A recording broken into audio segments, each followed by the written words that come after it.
So at the time of recording this video, I am 19. This is not my car, so before you guys say anything, no, this is not my car. I rented it out for my birthday because I'm about to turn 20. But essentially this video, I'm gonna be talking about how I basically achieved my dream life in just 1 year. Obviously, more went into that, and I'm gonna be teaching you guys how you guys can do the same. I actually have some notes here on my phone because there's no way I'm gonna remember this off the top of my head. But let's get straight into it. Before I get into anything, I just want to say the reason why you can, I guess, listen to me even though I'm younger is I have made over 6 figures within my business. The agency is growing and it will continue to grow. So I'm just sharing what I know from my experience. Don't take it as I'm some type of guru or I know everything. I'm just sharing what has worked for me and how I think it can also help anyone else out there and you on the other side watching. So the first thing comes down to setting the intention.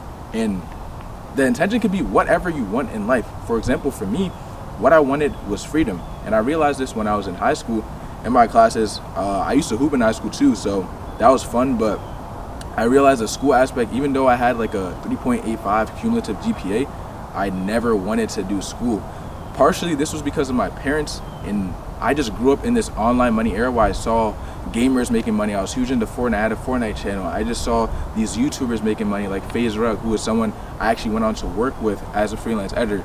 And all this type of stuff I was seeing, I was like, bro, I can make money without going to college. So that was already instilled in me at a young age, but it all started with setting the intention on what is the life you want to live, and whatever that may be for you, build it out.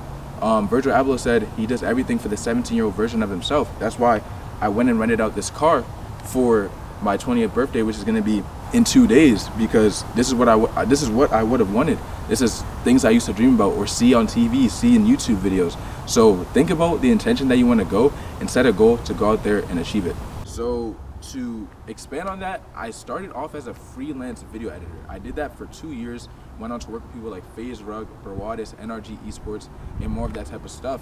And after doing that for 2 years, I essentially was skill stacking. Skill stacking is when you add on to what you're already good at. So I was good at video editing, but I also had interest in YouTube and growing channels and growing social medias. So I added this onto my service and I went on to essentially start an agency. Going into college, long story short, I had some type of content marketing agency. It wasn't really set in stone. I had done many things. I was trying things to get to experiment and just be in the trenches, like actually just work hard and put time into what you want to do, because once you set that intention, it's about putting in the work.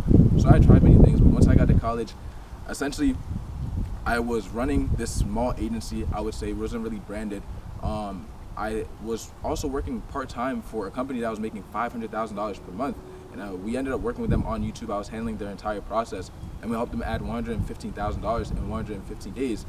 After that, I realized in college, I was in my dorm. People used to be like, yo, this kid never leaves his dorm, because I was really grinding. Like, you can ask my mans behind the camera, like, I never used to leave the house in high school. Yep. I really had my intention set on what I wanted to hit, and it was the same thing in college. Like, before I even went, I knew I wanted to drop out, and that's really what happened. Like, after the first semester, that's like 3 to 4 months, I went ahead and told my parents I was going to drop out of school. And with them being African, that's like, that you never hear that, so it was crazy to them. But obviously I had capital stacked up and I made it happen. So that comes with taking risks, and I want to get into part 2, which is also going to help you after you set that intention like I did. So point number 2 is being able to take extreme ownership and eliminating distractions. I feel like the number one reason why I've gotten this far in my life at 19 is because I'm able to actually sacrifice and delay gratification. Like, if I'm being honest, I probably could have rented out this car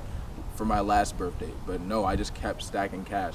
Or I probably could have went and bought a Tesla and actually have my own car by now, but I'm not doing that. I could have moved to Miami by now, but I'm not doing that. We're playing a long-term game. But besides delaying gratification, I don't think a lot of people understand sacrifice. Like, you generally have to give up so much to get what you want, especially when you're starting from ground zero. I didn't have any mentor. I was really just using YouTube, what I saw online, and I was just grinding my ass off. So like, that's really all I had. So being able to sacrifice whatever that may be, like, bro, you don't always have to go out. You can cut out the going out. You can cut out the girls for a bit. They're always gonna be there. You can cut out the clubs, the partying, all that stuff. Everything's gonna be there. But what's not gonna be there is your dreams, your intention. if you keep playing around, as time goes on, especially if you're younger, you want to take this time to attack, because as you get older, you get more responsibilities, and that's when things start slowing down. You have kids, you have bills.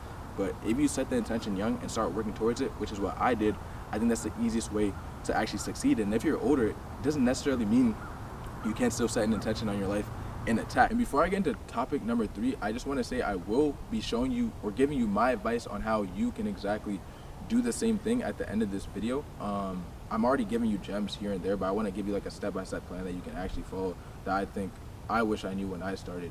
But to get into topic number 3, to me, it comes down to taking big calculated risk. In my case, I dropped out of college when I was 18.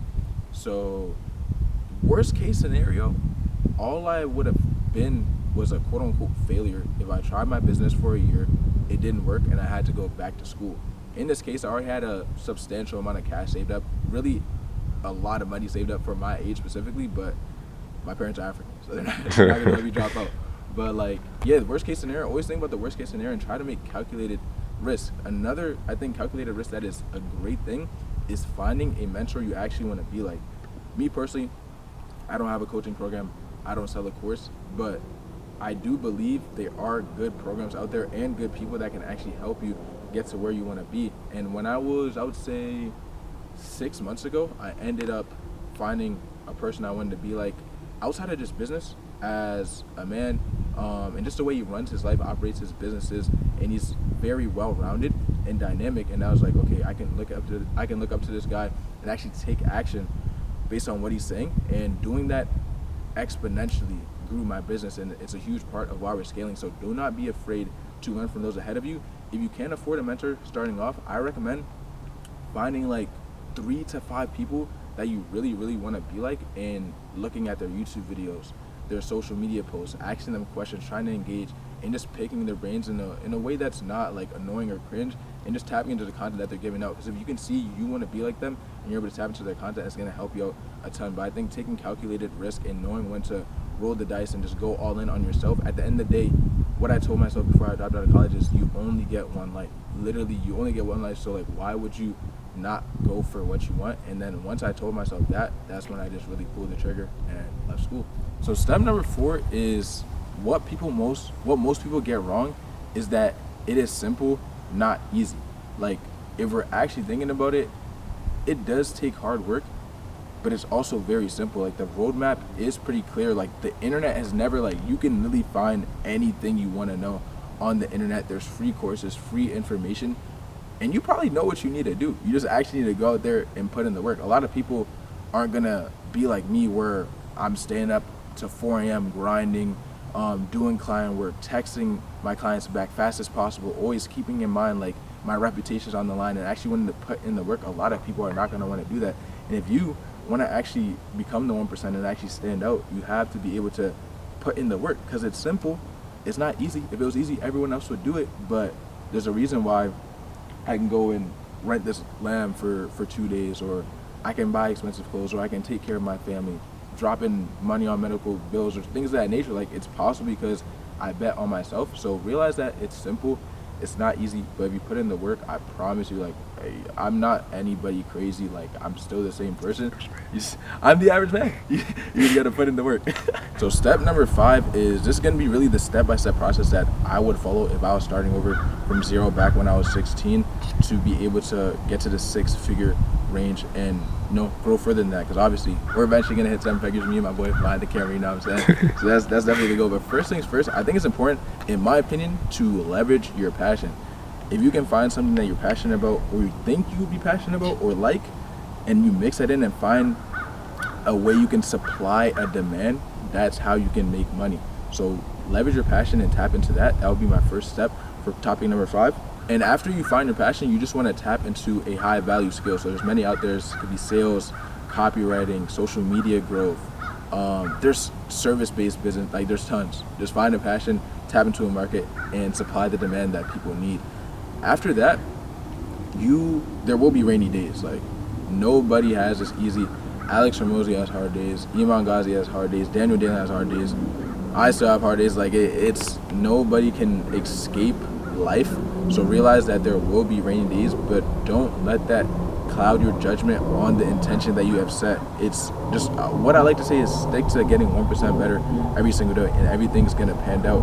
Another thing that I think is super important to mention is once you have momentum, do not stop. Do not get complacent when things are doing well.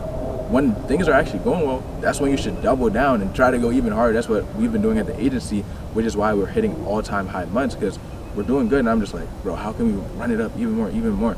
So when things are going bad, the same thing. Continue to work hard. Like, it's eventually it can't rain forever. The sun's eventually gonna come out. So that would be my advice. And then yeah, just stay at it day by day, getting 1% better every day. Trust God, trust the journey, and realize you're on your own path and you have your own time to making it. Thank you for watching, and I'll see you in the next one.